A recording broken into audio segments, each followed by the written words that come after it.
issues, especially yung alleged members ng kanilang congregation, yung 7, and yung vehicle na-impound ng Region 13, in which the vehicle is under the name of the congregation. Okay, another question. President Bentley.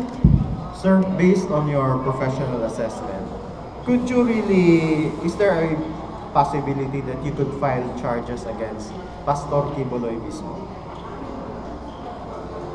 Palagay ko hindi, as of now, kasi wala naman kami nakikita na dapat i-leak si Pastor Quiboloy sa problema na ito. Sabi ko nga sa iba, paano kung yung nagtinda Iglesia ni Cristo, kailangan ba namin file ng kaso si Manalo? So, hindi na dapat tayo sa tumingin ng ganun kataas. Dapat kung ano ang mag-focus kami, kung anong krimen